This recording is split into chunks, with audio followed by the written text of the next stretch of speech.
I tell you, mister, what we're gonna do with the money? We're gonna buy balloons. Black balloons. In a sky so light, it seems Snow White on one bright morning soon. Dancing in the sky, you're gonna spy up high a black balloon. All alone above, a sign of love, release so-called coons out from deep despair. In the last days of America's most tragic decade, an unemployed boxer landed an acting job in a Broadway musical. It was a job he needed badly. He was paying lawyers to keep him out of jail, paying alimony to his first wife, supporting his current wife and child. And since he was forbidden to practice his trade, depended on fees like this to keep him going. I'm just about what they call broke, because I'm not allowed to work. I was stopped right in the middle of my profession. But I'm not complaining over what they have done, but I'm just saying that if I never fight again, I never see a ring, the people will know that, you know, who the real champ is. And we'll fill the street with dancing feet beneath big black balloons. The play opened. The critics said no. The play closed. Muhammad Ali was again unemployed. As many of you know, these days I'm not boxing, so I accept these college invitations to come out to meet many of you. I realize that in these country towns like this, you never get a chance to see world champs. Can my title be taken without me being whooped? No! One more time. No! That's all I can do. I've turned down $8 million in movies, commercials, advertisements, endorsements before draft haven't came up because of my religious beliefs. But those who knew him best knew it was idleness rather than insolvency that was eating away at his morale. He was an artist, and boxing was his art. He loved it, had loved the glitter and glory of being the best heavyweight in the world. Nothing could take its place despite all his brave statements.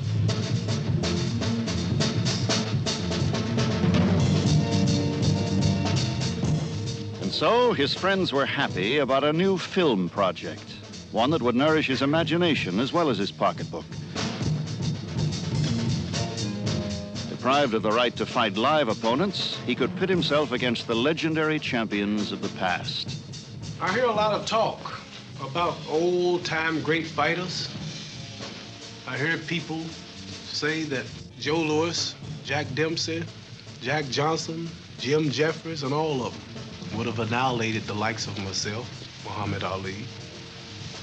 After watching these films, watching their opponents, watching their styles, watching how they fought, watching their footwork and their speed, and my critics will admit that I am the fastest heavyweight in the history of boxing with feet and hands. It may come as a shock to you, but I say that I would have beat every heavyweight that ever lived before me. For this journey, he was given a very special escort, Cus D'Amato, trainer and manager extraordinary, who stands in the same relation to boxing as Newt Rockne does to football. It is the mark of a great fighter when he has character plus skill, because a fighter with character and skill will often rise and beat a better fighter because of this. Character is that quality upon which you can depend under pressure and other conditions. Character makes the fighter predictable. Character helps him win. Cus D'Amato, a remarkable student of psychology who has proved time after time that mental attitude is as important to a fighter as physical condition. Who raised Floyd Patterson by hand from the age of 14. converting him from a juvenile delinquent to a world's champion.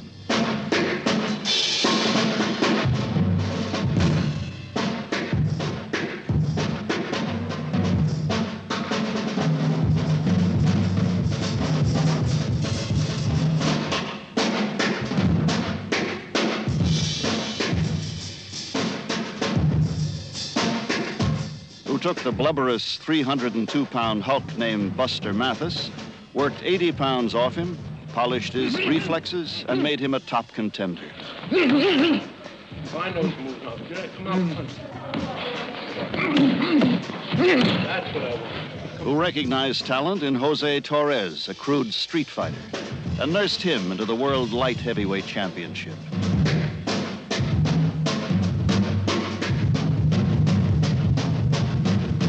This was the one chosen to guide Muhammad Ali through the labyrinth of boxing history and to provide him with worthy adversaries. Cuss, what's this you're telling me about Joe Louis beating me? Yes, I believe that Joe Louis would beat you, probably without pointing for the better part of the fight. No. But toward the end of that fight, he would catch up to you as he catches up to everyone else and take you out of there. Slow Joe Louis whoop me? Slow-moving, shuffling Joe Louis? Beat me? Joe Louis said this once: a man could run, but he can't hide. Oh, that's understandable. And, All right. and I have another saying. You said how hard his jab was. I have a saying, too.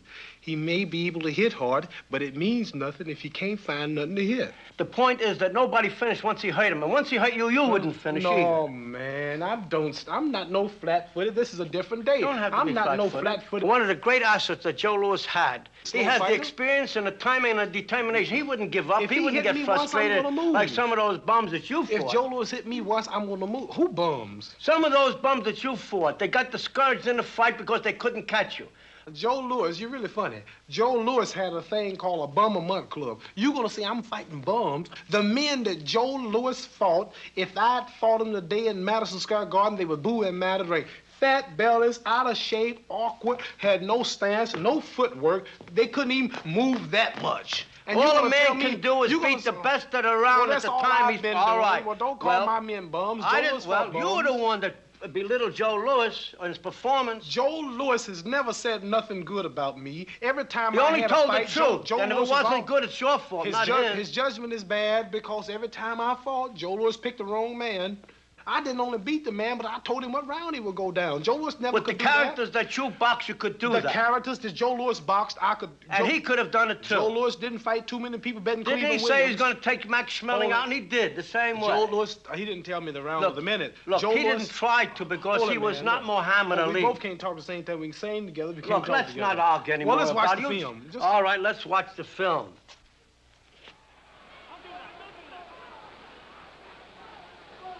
You watch this and don't pop off too much because I want to show you something about your great Joe Louis.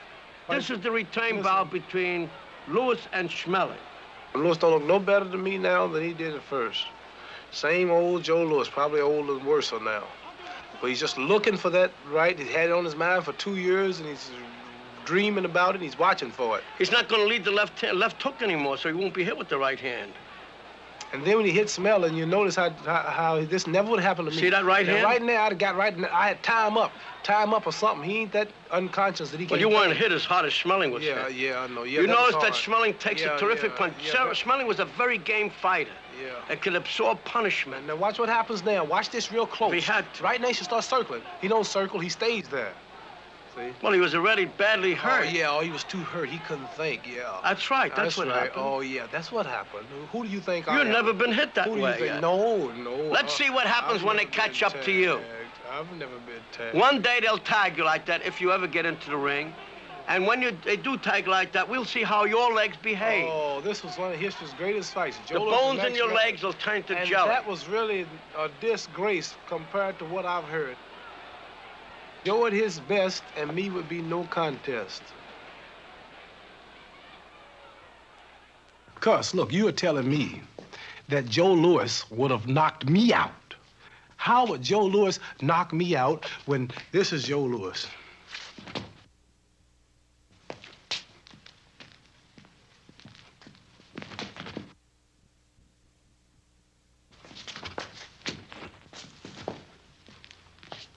And what's he gonna do? While I'm jumping and flipping and moving, pop, pop, I'm sticking and doing my little shuffle and hopping over here. And I mean, how would Joe, and don't say that I can do this for a minute, because I keep this up for 15 rounds, 10 rounds, 3 minutes a round.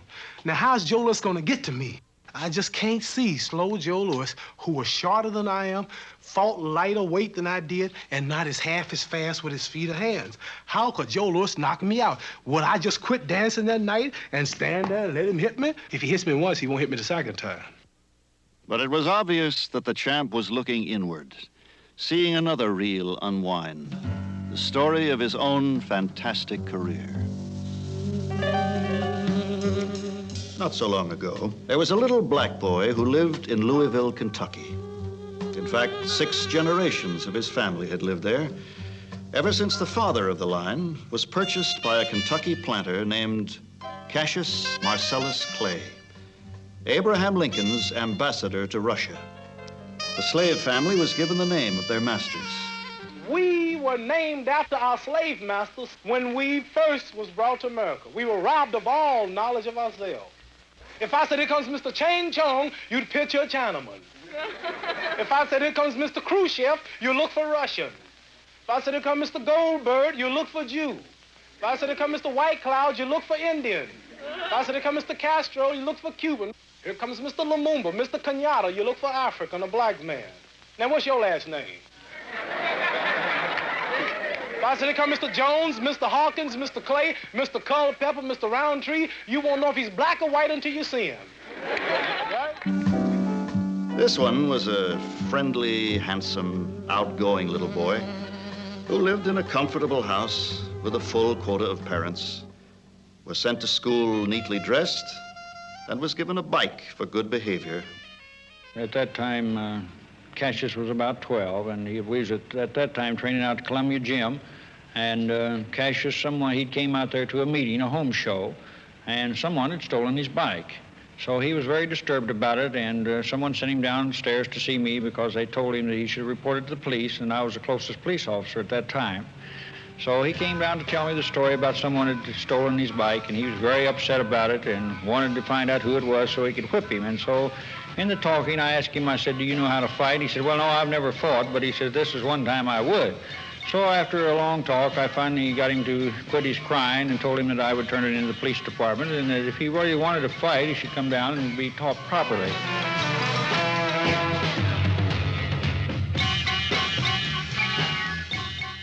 I started boxing and at the age of 12 years old, about 1953 or 54. And my intention wasn't to be a great fighting champion, but just to go hang around the clubs, fight on the local amateur TV shows. It later led up to winning the Kentucky State Golden Gloves, on up to the National Golden Gloves, National AAU, and World Olympic Gold Medal. Then I realized I had a chance to make a good living at it. I went to professional fights. I trained with other professionals. I watched fighters, and I learned, took the good and left out the bad, and I really wanted to do it. I worked towards it every day, 6 days a week for 12 or 13 years. It's like a doctor. If you see a great doctor, you can't say you're a good doctor, you know everything about the body, how did you do it? It took him time. He had to go through experiences. He didn't do it overnight. By the time he was 18, he had been fighting for 6 years and had fought a total of 108 amateur bouts. Had won 6 Kentucky Golden Gloves championships, 2 National Golden Gloves championships, 2 National AAU tournaments. It was now 1960, an Olympic year. The games were being held in Rome, and it was to Rome that Cassius Clay flew.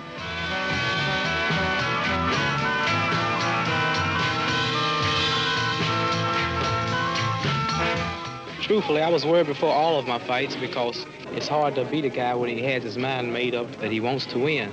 So he was the roughest boy, and I caught on to him, but fast pace. For the first 2 rounds, I tired him out. The 3rd round, he was mine. Because the first real thrill, you know, the gold medal, when I'd had the Russian on this side of me, the silver medal, and the Polish fell on this side of me with the bronze medal, and I was standing right on the top with the pretty gold medal. That was my greatest thrill. Clay came home. Louisville went mad about its Olympic hero.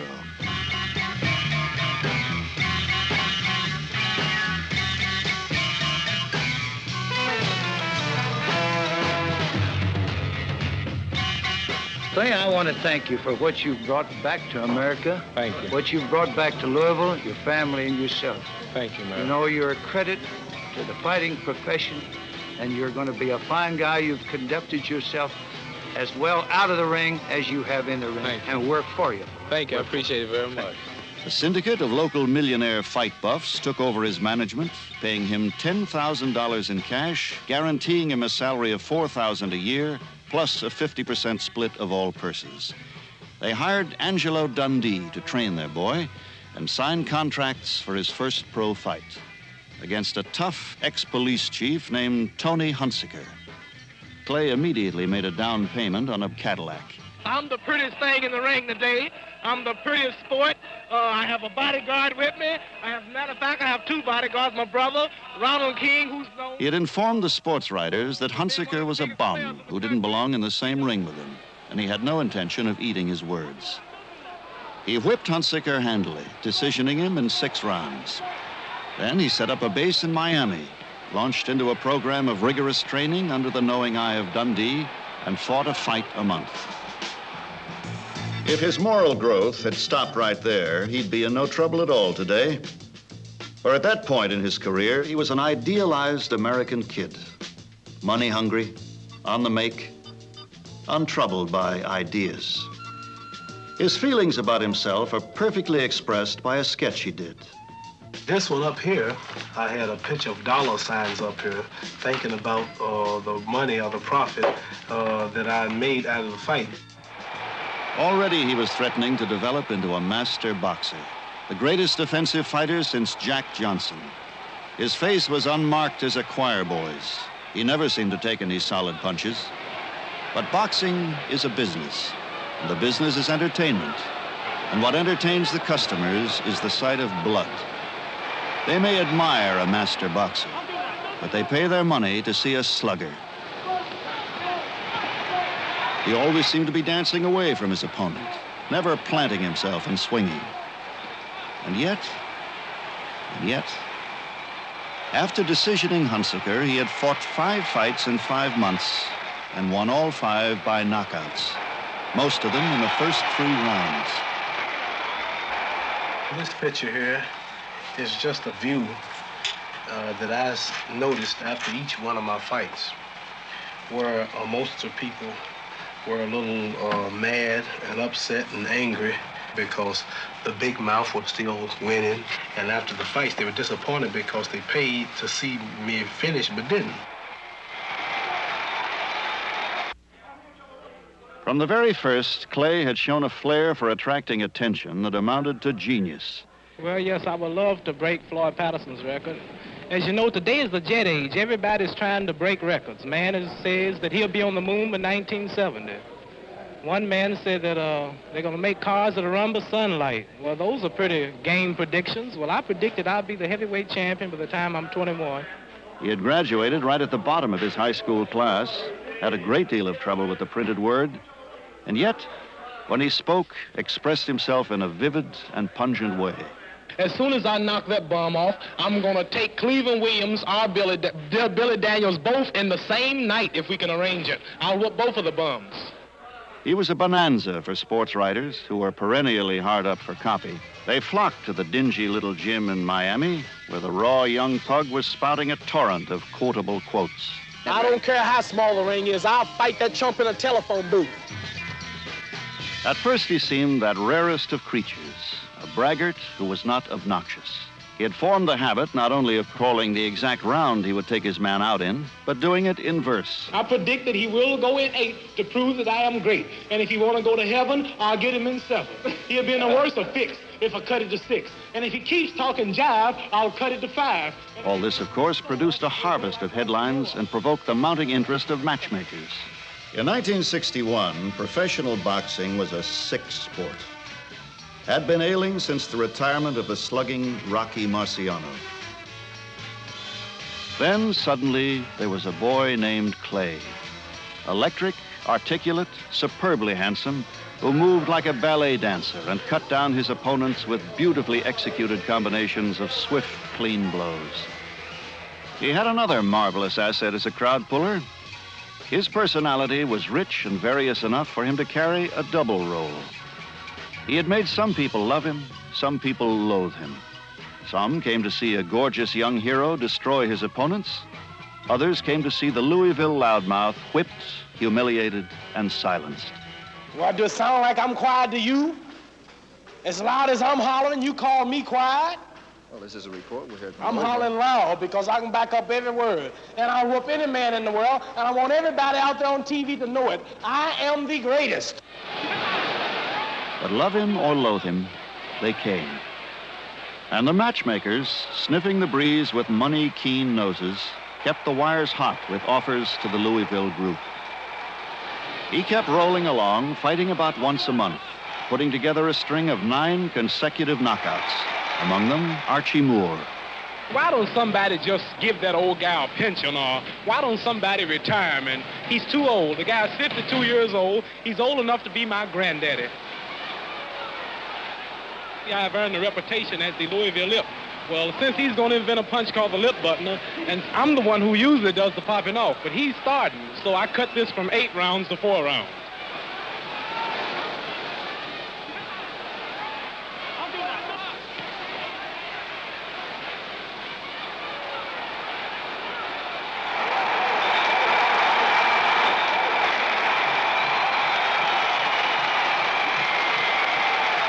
Shame for a young boy like that to pick on an old man like Archer.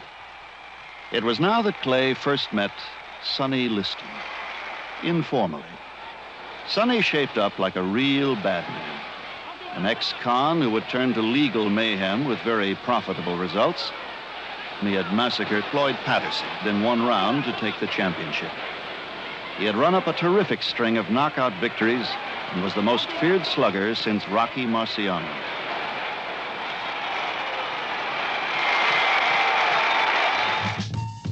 Clay invaded Liston's training quarters and began needling the iron-faced champion. The sports writers had been forewarned of the invasion, and it looked like a typical Clay publicity ploy. I'm for real, man. I'm for real. You just get past Patterson. Come on, ring number 2. Jones will fall in 5. Sonny, come over and make that offer. Come over and make that offer. And you be there to see it, you hear? Man, I don't get hit. I'm the fastest thing on 2 feet, man. Are you crazy? I'm tired of talking. Listen, the champion just made an offer. $100 a round to spar with him. And you can get in shape besides. Well, I'll make a better offer than that. I'll fight the champ for nothing.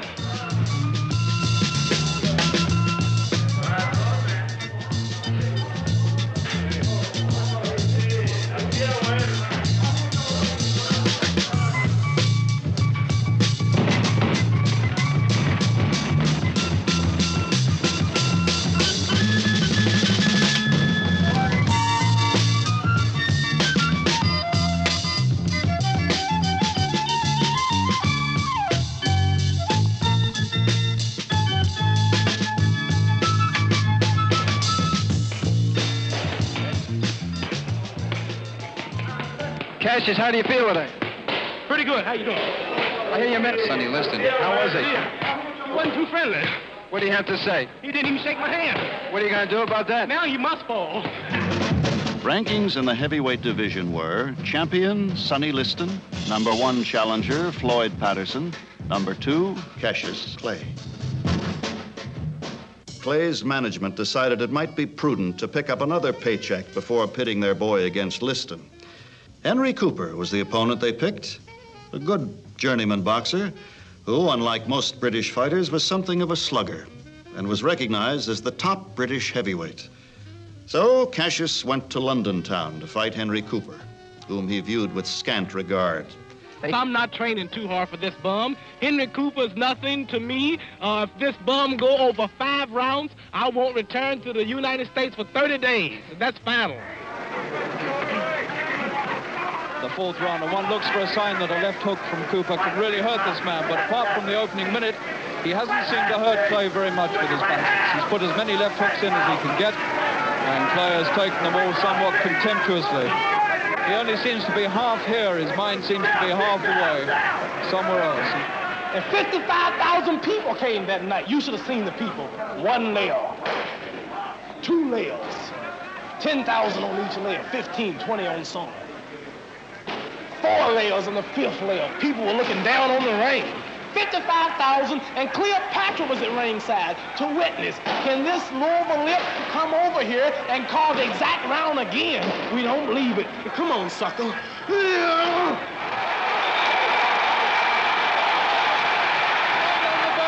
The bell has sounded, and he's up at about 3, Clay.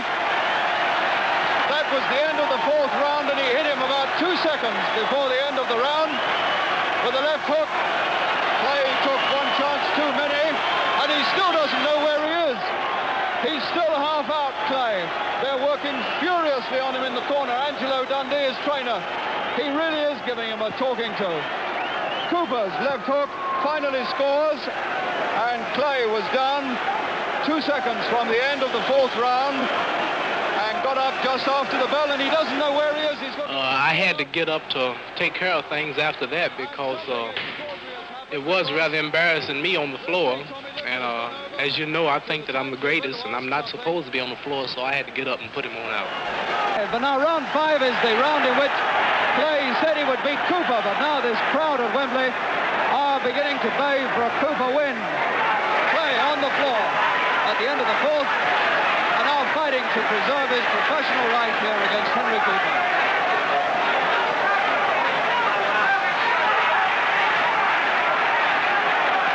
Oh, and now Cooper's left eye is really in a shocking state. It really is now. Cooper's left eye is pouring blood. Gum shoots flying out. Henry is dripping blood. And I think Tommy Little will have to stop this because Cooper's eye is really in an absolutely appalling state. It is the worst cut eye I've seen for a very, very long time indeed. I do not see how he can let this go much further. It's round 5. And now he's slipping in, and I think this is it. The towel has come in from Cooper's corner, and Tommy Little's looking at it.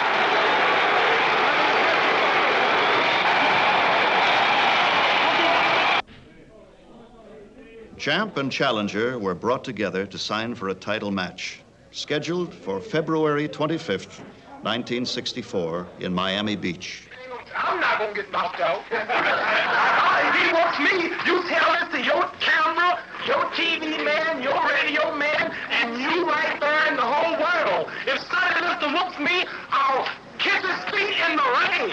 I'll go out of the ring on my knees, tell him he's the greatest, and kiss the next gen out of the country.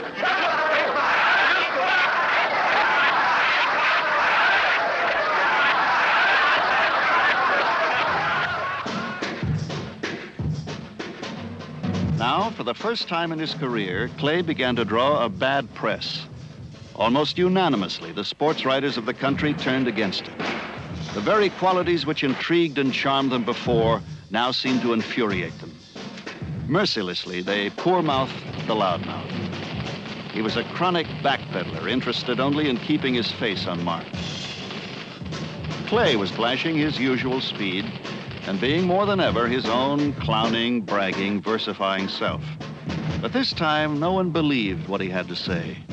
Hysterical ranting and raving, the verdict was. Either that or a stale replay of his old promotion gimmicks. The only way he could beat Liston was with a machine gun, and even that was doubtful.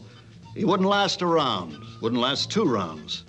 The only reason it would go 3 rounds was that the promoters were afraid of enraging the closed-circuit TV ticket buyers. Nobody dissented. Bookies were posting odds on the fight that were already prohibitive. It was at this point that Jim Jacobs, one of the few authentic students of boxing around and co-owner of the largest fight film library in the world, decided to visit the challenger's training camp and see for himself. I saw Sonny Liston a few days ago, Cassius. Ain't he ugly? He's too ugly to be the world's champ. The world's champ should be pretty like me.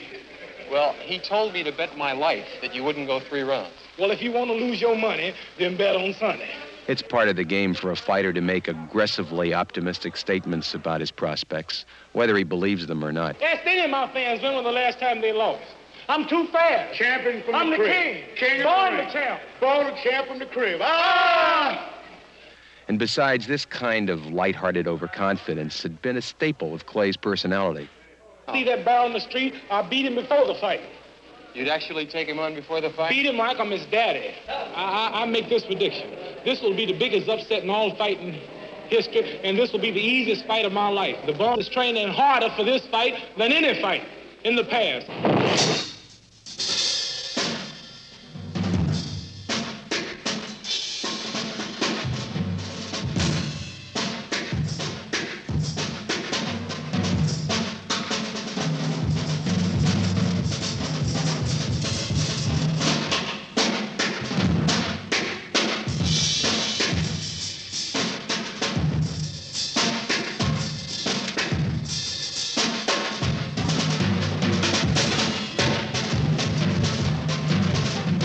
He knows I'm great, and if he run, he'll go and won.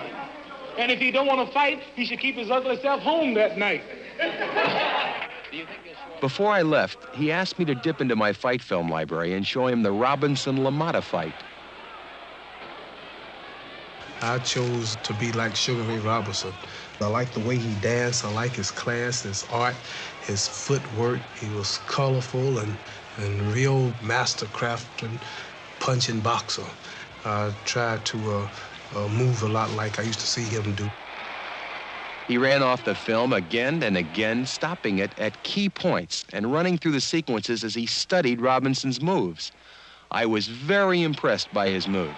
It was serious, thoughtful, no trace of frivolity or bluff.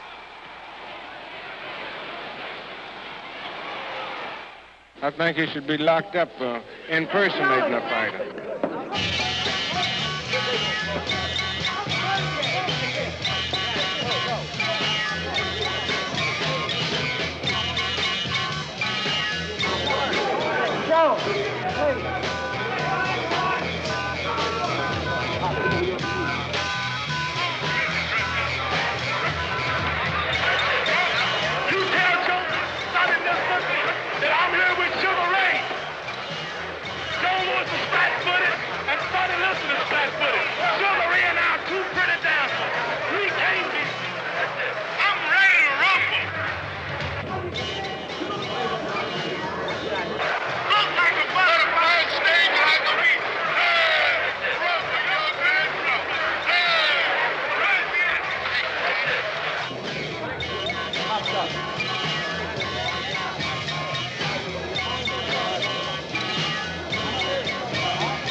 Cassius Clay is fined $2,500. Most of us there thought Clay was operating out of sheer terror, was literally going mad with fear. But when his blood pressure was taken, it was found to be normal, which marked the limits of his normalcy.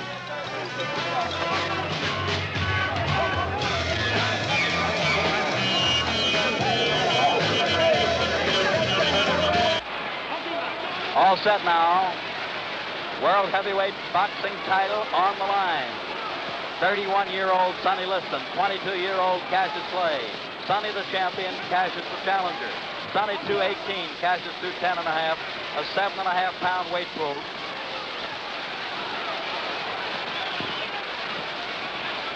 Cassius Clay on the move as we see, looking to get Sonny to run. Carrying his left hand dangerously low.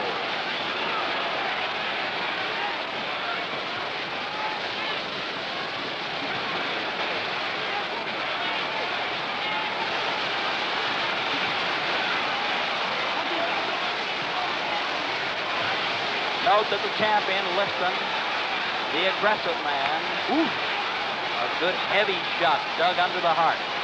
Sonny has to set the pace. That's the way it looks at the outset.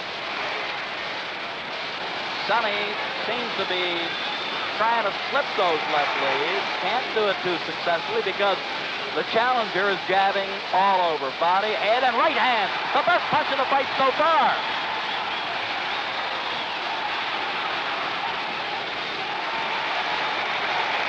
We're down to the closing seconds of this first round, and the long left lead is making the difference so far by Mr. Clay.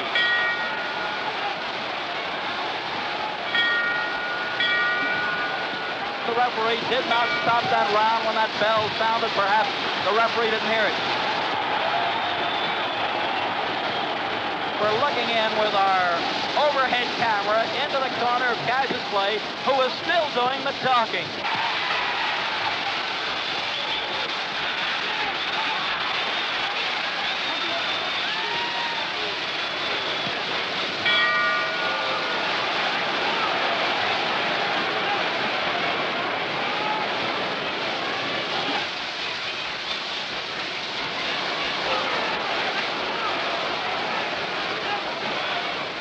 Liston wants to pump that jab to set up his other punches.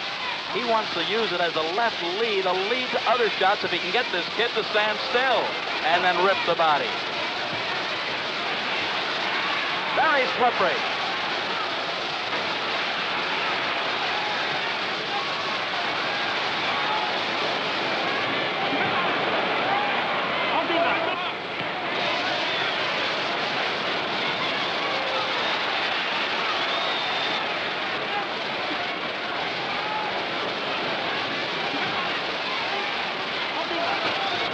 Clay. I see that, Joe. His eyes are bothering him. Ladies and gentlemen, we don't know exactly what happened. They're yelling from Cassius Clay's corner. Something got in his right eye. However, he's blinking badly. Sonny's going to try to pour it on. Cassius still having some problems with his eyes. He's blinking and he's bouncing away continually.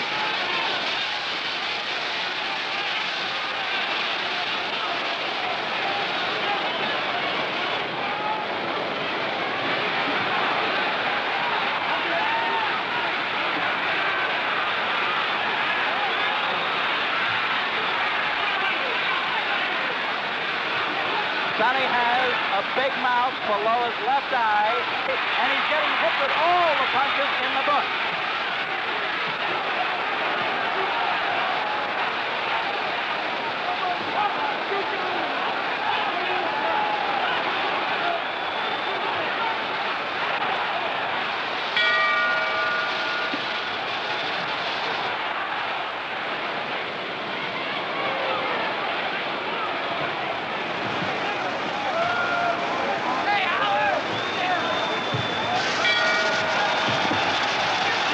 Might be stopping it. That might be all, ladies and gentlemen. Get up there, Joe. Get up there. Get up in the ring.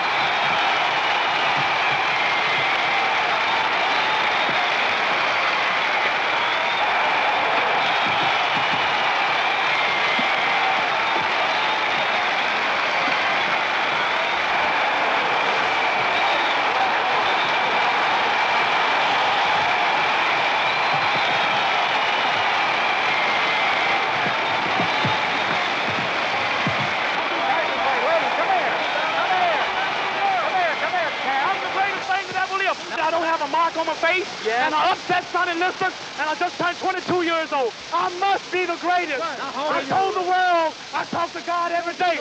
If God's with me, can't nobody be against me. Sonny, I took up the world. I know God. I know the real God. Cassius, wait a minute, Cassius. I am the king of the world. Hold it. I'm pretty. Hold it, you're not that pretty. I'm a bad man. Wait. I took up the world. I took up the world. Joe, let's go. of the world. Wait a minute, Cash, wait a minute. You must listen to me. Now listen to me. I am the double. All right, ladies and gentlemen, I must tell you this. I can't be beat. Joe, wait, hold it. They're throwing the champ, but I don't think so. All right, tell us this. All right, Cash. That Clay probably could still beat something because he had too much confidence. So. All right, he had too much confidence. They're lifting Clay up. Where is he making that speech? Over in the neutral corner. Over in the neutral corner. Get him back here, or get him over there if you can. He's throwing kisses to everybody. As we look into the face of Cassius Clay, let's get Angelo Dundee, the manager, and at one time bring him over no here. match. I want the world to know I'm so great until Sonny Liston was not even a match. I don't have a mark on my face. In the 5th round, he had liniment in his head, he had liniment in his gloves, and I couldn't do nothing but hold him and duck. My whole face is burning. Your face was burning. Still burning. And I whooped him. He couldn't even hurt me. And I must admit, that was the prettiest thing that ever lived. Hold it. Here's a guy. I just took up the Here's world. Joe Lewis. Joe, come on in and ask. I won't Cassius. And 20 minutes later, he met the entire press corps. What you gonna say now, huh? He can't go 1 round. He might get him in 2. He pulls his head back. He holds his hands too low. Well, I'm still going with all of you reporters made it hard on this one. Never write about me like that. Never make me 6-1. You just make me angry. Never make me no underdog. And never talk about who's gonna stop me. Oh, ain't nobody gonna stop me. Not a heavyweight in the world fast enough to stop me. Liston's one of the powerful in the world, and he looked like a baby. I held my hands down here and just played with him. I just played with him. Oh, I shook all of you. Oh, I whooped him so bad. Wasn't that good?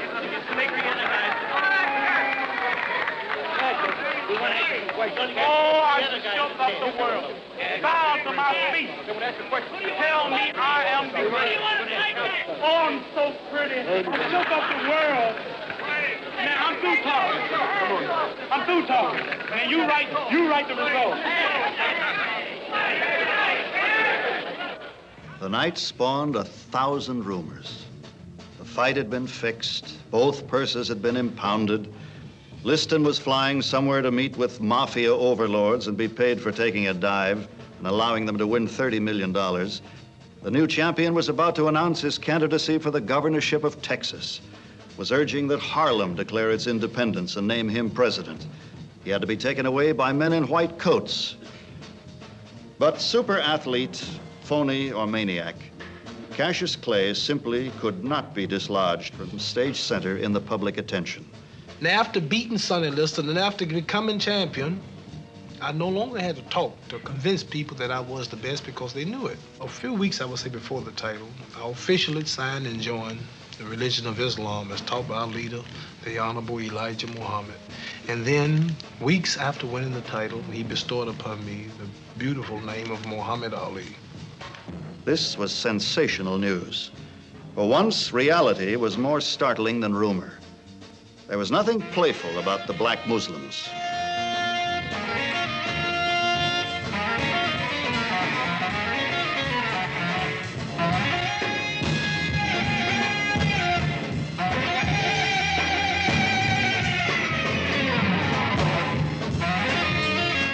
Under the stewardship of an elderly little man who called himself Elijah Muhammad, it had remained an obscure and powerless sect.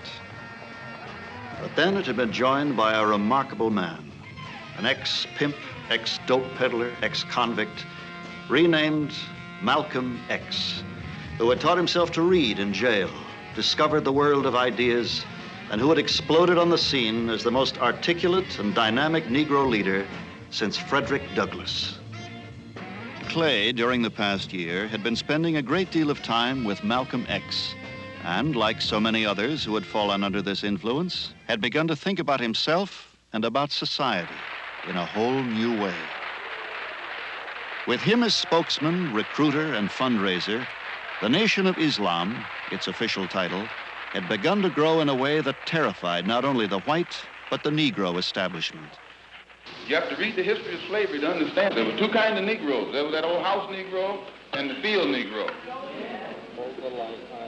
And the house Negro always looked out for his master. When the field Negroes got too much out of line, he held them back in check.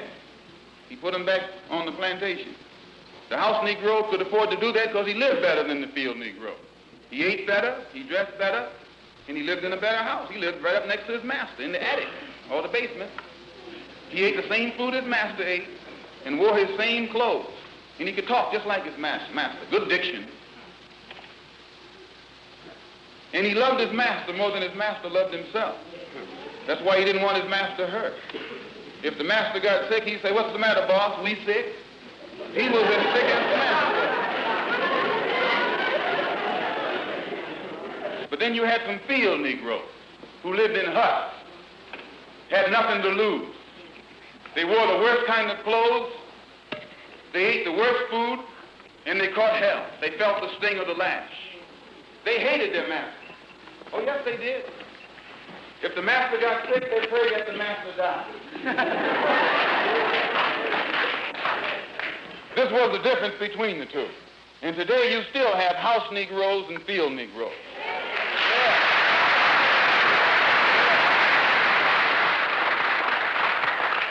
I'm a field Negro.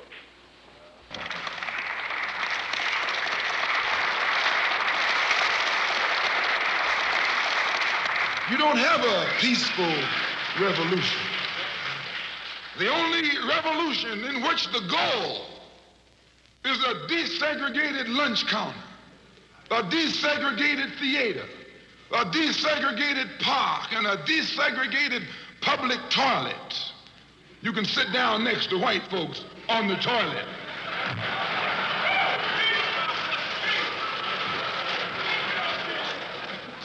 The reaction of the white community to Clay's announcement is a fascinating thing to examine. Clay had been viewed very favorably by whites because he seemed to be reflecting white attitudes. He was not a white man, not a white hope, but with his eager money hunger, his sharp wits, his clean-cut beauty, his arrogance, he was the next best thing. This is what had drawn the cream of Kentucky society to his Louisville bouts from the earliest days. This is what had made 11 local blue blood millionaires form themselves into a syndicate for his management. This is why the whites turned on him with such fury when, occupying center stage in the world's attention, on the morning after he'd won the world's heavyweight championship, he announced his allegiance to the most militant, most anti-white group. It was not only anger and fear, but anger and fear multiplied by disappointment, by a sense of betrayal. He'd been viewed as such a good boy, and now what they'd completely misinterpreted was the nature and direction of Clay's pride. While in simple admiration of what he saw in the mirror, he was intoning, "I'm pretty, I'm beautiful," the most advanced Negroes in the country were consciously trying to resurrect their own pride and manhood through a total rejection of white values. "Black is beautiful" became their rallying cry. Beautiful, the same word Clay always used about himself. He had kept the habit of making little sketches to illustrate his state of mind. I couldn't see myself taking part in nothing where I would help and aid in any way to shooting and killing these Asiatic, dark, black people who haven't called me nigger, haven't lynched me, if they haven't deprived me of freedom, justice, and equality, they haven't assassinated my leaders. I couldn't see myself shooting little black babies and black children that don't even have food to eat. 1964 was a very busy year for the new champion. He visited Africa, got married, changed his name to Muhammad Ali, and strengthened his ties to the black Muslims, who at this time were torn by a factional struggle, culminating in the assassination of Malcolm X.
No, I don't know. This Contracts were signed for a return bout with Sonny Liston. Well, in your own mind, do you think you'd be ready to go into serious training for the fight with Liston right now? As Well, far I'll as the have to injury? talk to my secret strategy man. As you know, Stephen Fetcher here is 72 years old. He's been around Jack Johnson and all those greats, Joe Louis, and he's been with fighters that have had hernia operations. And when do you think we'll be ready to go to work, Stephen? Well, about two weeks, but when we get straight, we'll be able to do 25 rounds. 25 rounds? Twice as fast as he... Twice as fast. Cassius, after Sonny Liston, then what? Well, after we get the bear, we will go after the hare. And who's the hare? The hare is the rabbit, Floyd Patterson. What about the Machen Terrell winner? What do you think about the Machen Terrell winner? You was telling me something about that the other day, Steph. Oh, well, that's a jive deal. Jive? Yeah, they just want to... They'll be all right. What you know? We don't know much about He them. said he was coming over there when you do the exhibition. If you do, we're going to drag him in the room and beat him down. And for this second bout, Sonny Liston, ex-Badman, was the sentimental favorite. The white community ardently hoped that he would whip that arrogant young black Muslim and regain the championship. This hope was to last exactly 1 minute, 40 seconds after the first bell.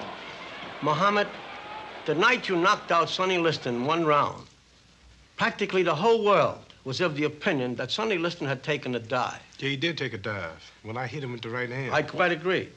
Most of them do take dives. Most of the people witnessing the fight did not see the punch. Naturally. Just as none of the television audience saw the fight. Now, when he came out, you danced around. And I think you threw a lazy right hand at him. And when you realized how easy he could be hit, you then began to move him with nothing else, looking to get one good punch at him because that's the way it appeared.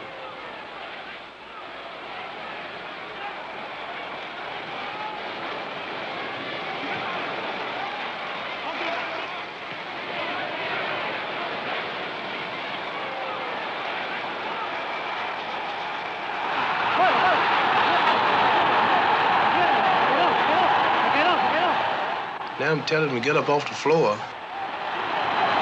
Because I'm going to show you, but mainly the fans who's watching, who don't know what happened the night I fought Sonny Liston. I'm going to show them exactly what happened when I fought Sonny Liston.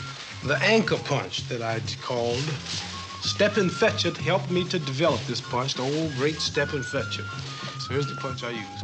Then Sonny Liston is coming at me with a jab, or whoever it is, and it's the impact that get him. He's jumping in with a left, and right with split-second timing, I move back just before he punched and meet him head on, see?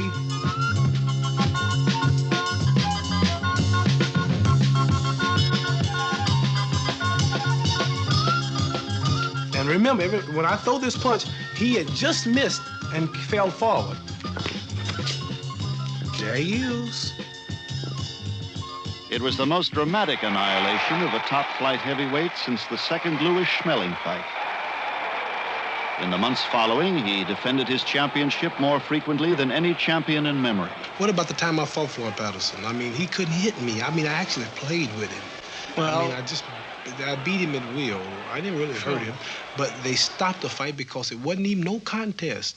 Not a contest. Do you think he could have hit me with a jab if he really was in good shape? Footwork and speed-wise, it wasn't no contest. That is true, but he had a bad back. Any man that can go 13 rounds with me was good. If I was with Floyd Patterson and he was as he was the night he beat Archie Moore, you wouldn't have a chance. When I beat Floyd Patterson, he went 13 rounds with me, 12 out of 13, and I was at my best. And you couldn't knock him out. Look, when Floyd the man Patterson had a bad back, and you couldn't knock him out. I didn't want to knock him out. You didn't want to. I was punishing him for the way he was talking about me. That was your story to excuse it wasn't no story. Of course it was. Look, if you get the films and look at him, you can see I wasn't hitting him as hard as I could have. I'm faster than Patterson at his fastest. Plus, That's I'm your bigger opinion. and harder. My opinion. Your opinion. You fought him with a bad back and he almost caught up. Oh, that was the excuse. He had a bad back when I fought him. Bad when back. I fought Ernie Terrell, his eye was hurt. When I fought Sonny Liston, he had a bad I'm not talking shoulder. about these other men. I don't know about the other men. I'm Oh, familiar with his condition. Well, if his back was bad, then how come he fought so hard in the last round, throwing punches from every angle? He wasn't throwing punches. He was catching punches. All of them catch punches, not just That's right, but he caught him in that fight. How come is it we can't get along? What's the trouble? trouble? I don't know what the trouble is. I think you're stretching your imagination, that's all. Can you box? Well, let's say I can... Let's take a walk. Oh, come now. Come on over here. Hold me, too.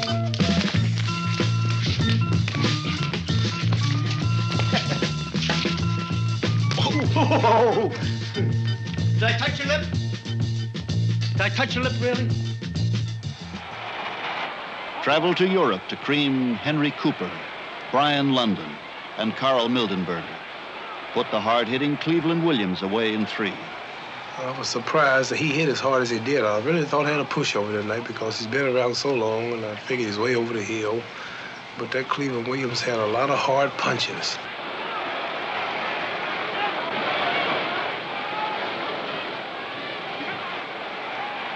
Just caught him with a sharp right.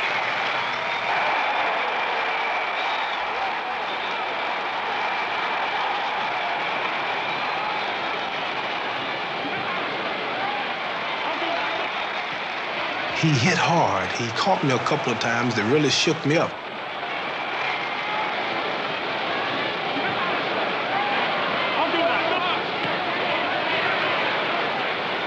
See how big he is? And tall and strong. He just kept coming like that. Williams is going to come back here with a hard left hook, but he missed. I think I watched that right hand. I caught him with that right hand again. See, that's the same right hand that I used in the Olympics. And he's really flat out this time. I think he might try. The bell saved him, I can remember. People don't realize that when you're set for the punch, even if not completely set, as punches usually are, you still can hit very hard.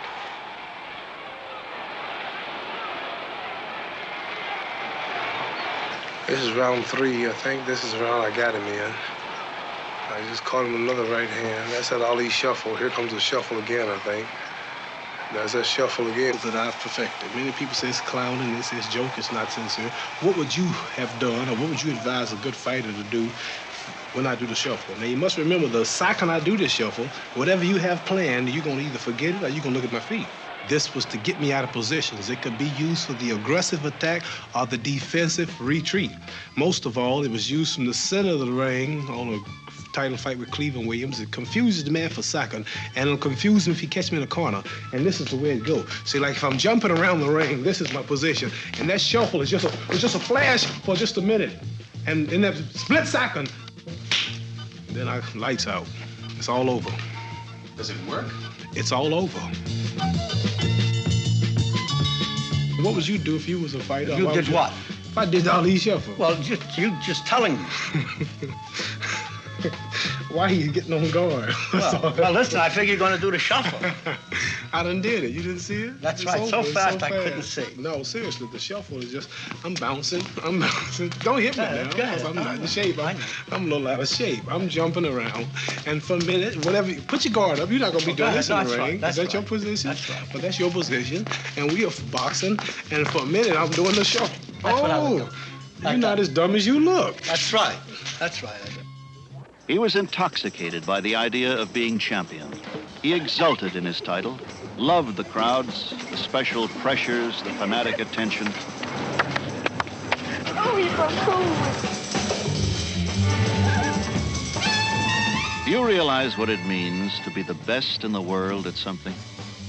Especially at something so savagely competitive as boxing? To be the best in the world. To rise above the desperate stratagems of the pug on the way up or down. How many kids under how many sleazy, buck-hungry trainers, living on hamburgers and Cokes, pickling their fists in brine to make them tough, overmatched because it's the only match that can be made. To be told by his trainer that it was a lucky punch and that he's a cinch to win his next bout.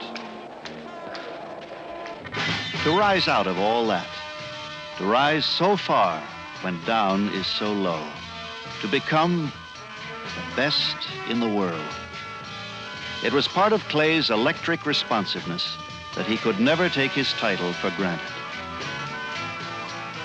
And when he wasn't fighting title bouts, he was boxing exhibitions. It was as if he knew that his time for fighting was coming to an end, and he wanted to do as much as he could, as quickly as he could. I think you became a professional the night you fought Chavallo. That night, because you deliberately took punishment, you showed you had developed the discipline as well as the character. In that fight, I heard so much about people talking about he can't take it to the body. Chavallo might get him in the body. People hollering, stay on his body. Here's why I'm letting him punch me here, see? That's right, I remember that. I remember that clearly. And this is the part that I think intimidated him, though it was a slow process. And finally it seemed to sink in, I can't hurt this fellow and he has no respect and no regard for me. You took away from him his great asset, his ability to keep coming and wear his man down. I think that was taking away his best weapon. You took the bullets out of his gun, so to speak. I like to say he just wouldn't fall because he was strong. He was trying to prove something beyond simple victory. But what? That he was beyond mortal anxieties? That no blows could hurt him? But his immunity did not extend to politics. Black Muslimism changed more than his name. His draft classification was changed from 1Y to 1A. That was a great surprise to me. It was not me who said that I was classified 1Y the last time or whatever it was. It was them, it was the government who tested me. It was the government who said that I'm not able. All of a sudden, they seem to be anxious to push me into the Army and throw me in the 1A category out of 30 or 40 men that they could have picked from, and 2 men made the decision. And another thing I don't understand, I really don't understand, is why me, a man who pays the salary of at least 50,000 men in Vietnam, a man who the government takes $6 million from a year out in 2 fights, a man who can pay in 2 fights for 3 bomber planes, why would you take and seek out and be anxious to call me out of 30 men who you could have called? And I just don't understand yet how I can be reclassified as 1A without testing me in no way, just calling me like this, and I just don't understand it. During the year, he had been expressing more and more emphatically his disinclination to serve in the armed forces of the United States. Now he was heading on a direct collision course with the draft law. When I'm expected to go overseas to help free the people in South Vietnam, and at the same time, my people here in Kentucky are being brutalized and mistreated, and this has really disturbed me more so than what's happening in Vietnam. Hell no, we won't vote. Hell no, we won't vote. We may have some action. No, we won't vote. Hell no, we won't vote. Hell no, we won't vote. Hell no, we won't vote. Hell no, we won't vote. Hell no, we won't vote. Hell no, we won't vote. We may have some action. Hell no, we won't vote. Hell no, we won't vote. Hell no, we won't vote. The question has been asked, what happens to a registrant who refuses to take the step forward at the induction ceremony? Now, draft is another thing that's against my religious beliefs. When a registrant refuses this first step, when his name is called, he is quietly removed from the room. He is counseled as to the seriousness of his refusal. He is given the penalties, the maximum legal penalties that this act could result in. We believe in obeying the laws of the land. We are taught to obey the laws of the land as long as it don't conflict with our religious beliefs. Then he is returned to the ceremony room, given another opportunity to take the step forward which constitutes induction into the armed forces. Whatever the punishment, whatever the persecution is for standing up for my religious beliefs, even if it means facing machine gun fire that day, I will face it before denouncing Elijah Muhammad and the religion of Islam. I'm ready to die. If he again refuses, we ask him if he would give a statement that he refuses induction. I said that I'm going to be a man, I'm going to fight it legally. If I lose it, I'm just going to jail. If he says no, we dismiss him. If he says yes, he writes out a statement in his own handwriting. We witness it, and then we release him. We notify the draft board and make a report to the United States Attorney. And that's it. I took my step back because I am a Muslim. I believe in Allah. I believe in the Holy Quran. I'm not burning no draft cards. I still have it. I'm not laying on the Pentagon steps. I'm not hanging statues of Lyndon Johnson. I'm not burning American flags. I'm only following the law. Muhammad Ali, also known as Cassius Clay, was indicted for draft evasion. This picture right here describes me in the court. It shows the white judge with an evil face. It has the jury over here, 12 whites with all evil faces. So all the jury were looking angry, and the judge was looking mad. And here we was just a matter of time at going through the court procedures, but I knew where I was headed. And before that, I had drawn a picture up here, a little cartoon with me thinking, showing over my head. And you see a jail, which is where they finally sent me to. He was tried and convicted, sentenced to 5 years in the federal penitentiary. The conviction was appealed. The appeal was denied. He was stripped of his championship in every one of the 50 states and was unable to obtain a boxing license anywhere in the United States. I know I'm the champion. I have the belt in my living room, same belt, traditionally, it's the same belt that Jack Johnson had, Gene Tooney, Joe Louis, Rocky Marciano, John L. Sullivan. And they say here in America that the only way you can lose that title is in the ring. The only way you can get it is in the ring. Now, I've never been defeated. I beat the best that Canada had, the best that Germany had, the best that England had. I beat the best that America has, and I don't see nothing around today to top me. There had been a war in Joe Louis's time, too. But Joe had gone along with it, enlisted in the Army, and was made a master sergeant. Now, there's no doubt that Ali was offered the same soft hitch. A master's sergeancy, at least, perhaps a direct commission. And his combat duty would have been confined to boxing exhibitions. He would have been called on for public relations chores, physical training programs, special service shows, and so forth. Would have been encouraged to defend his championship, would have been given time off to get in shape. Such would have been his active service. And still the government would have thought it was getting a bargain. He would have been worth more than a platoon of riflemen by allowing himself to serve as a symbol of racial harmony and Negro support for what we were doing in Vietnam. But it was not to be. Muhammad Ali was accepting no soft touches at the expense of his ideas. Now, I would like to hear this from you. I would like to hear this from you. And I want the world and the cameras to hear. Who's the heavyweight champion of the world? One more time, we don't want no excuses. They may say the film was bad or the camera was broke. One more time, who's the champion of the world? And now it began to seem that the Defense Department and the federal judiciary had succeeded in doing something very significant. They had built a bridge between the Black Revolution and rebellious white youth, something the ablest tacticians of the left had been unable to do. He wanted to know after the whole draft business is over, whether I'm in jail or not, will I come back to fight? Well, you don't know. I heard they start cleaning out my cell because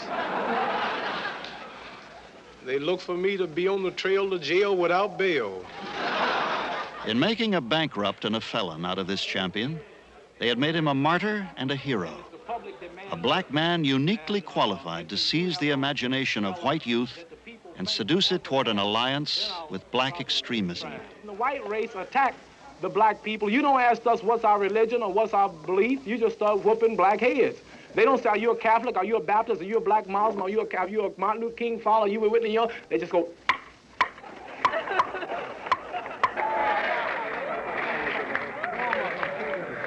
See, we have been brainwashed. Everything good and of authority was made white. We look at Jesus, we see a white with blonde hair and blue eyes. We look at all the angels, we see white with blonde hair and blue eyes. Now, I'm sure if there's a heaven in the sky and the color folks die and go to heaven, where are the colored angels? They must be in the kitchen preparing the milk and honey. We look at Miss America, we see white. We look at Miss World, we see white. We look at Miss Universe, we see white. Even Tarzan, the king of the jungle in back Africa, he's white.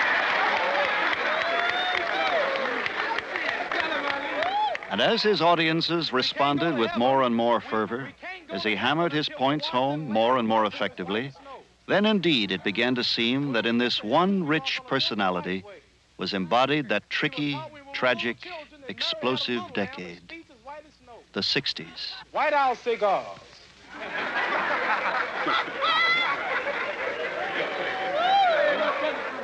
White Swan soap, King White soap, White Cloud tissue paper, White Rain hair rinse, White Tornado floor wax, White Plus toothpaste. All the good cowboys ride the white horses.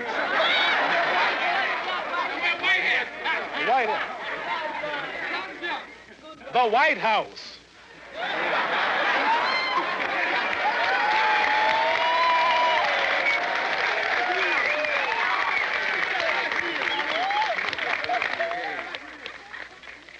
Angel food cake is the white cake, but the devil food cake is the chocolate cake.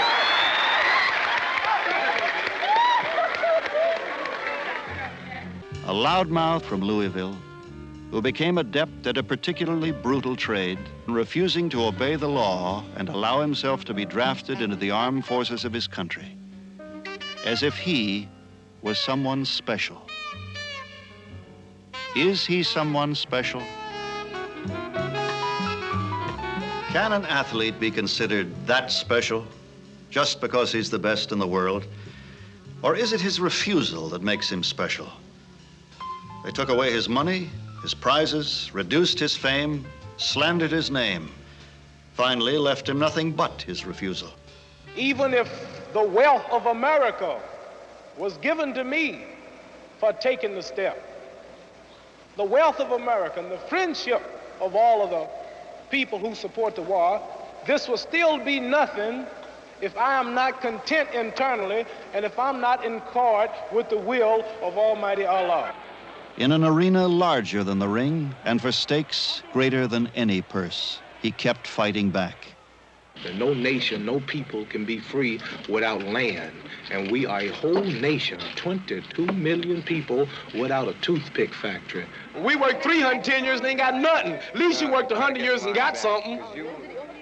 So you can't now be angry because they tired and they don't see no more hope in integrating and fail, swimming in the fail, laying in, walking in, still getting their heads beat in, and you wonder now why they tired. And we fought in all the wars, and we still fighting in them, and still a nigger. What you mean if I believe in separation? I've recognized the fact that you believe in it. That's what your people believe in. What you mean you don't believe in it? No, you just talking crazy. Every city I go to, I can find a black neighborhood and a white neighborhood. And what you mean don't believe in it? How many Negroes live out here just in this big old neighborhood? You can't blame a black man for wanting to leave all this mistreatment. You must be crazy. So what you mean don't take white money? Only thing white about that money is the white pictures on it. What you mean white money? If that's the case, I should take off these clothes. You made them too. I shouldn't fly in your airplanes. What am I gonna do? Just go out and lay down somewhere and hide in the mud hole? What now? What is to become of Muhammad Ali, also known as Cassius Clay? It would be up to the individual boxing commissions to consult their sensitive standards of ethics and decide whether or not to let him fight again. There is another possibility, of course. He may keep on the way he's going to develop into a leader of the Black Revolution. His popularity is growing among the youth, black and white, as our national policies continue to decay. Can he do this? Can he go this route? Some think he can become as powerful a spokesman as Malcolm X in his own way. But will he be allowed to become a leader? Let's quit worrying white people, plaguing white people's neighborhood, forcing ourselves on white people, and we don't clean up and do for ourselves. The slum is not in the neighborhood. The slum is not in the ghetto. The slum is in the people. The people make the slum. And the condition our people are in now, if you gave them a $93 million project, they'll make a slum out of it in 24 hours. Then you can take a nation of people who are intelligent and they can make a slum of paradise. There are no easy solutions for Muhammad Ali. No happy ending for this attempt at telling his story. Except this. To be a champion is to convert obstacles into stepping stones. It is possible to strip a man of a title, but in a more important sense, champion means a set of qualities rather than an official title. You know, all of the youth are watching you, and all of them look up to you and idolize you. A champion is a species of hero, and a hero is nourished by misfortune. That is why he attracts legend. Let us hope, then, that no action of Defense Departments or federal judiciary or Muslim factionalism can quench these qualities that make Ali a champion. He is more than a champion. He is a man.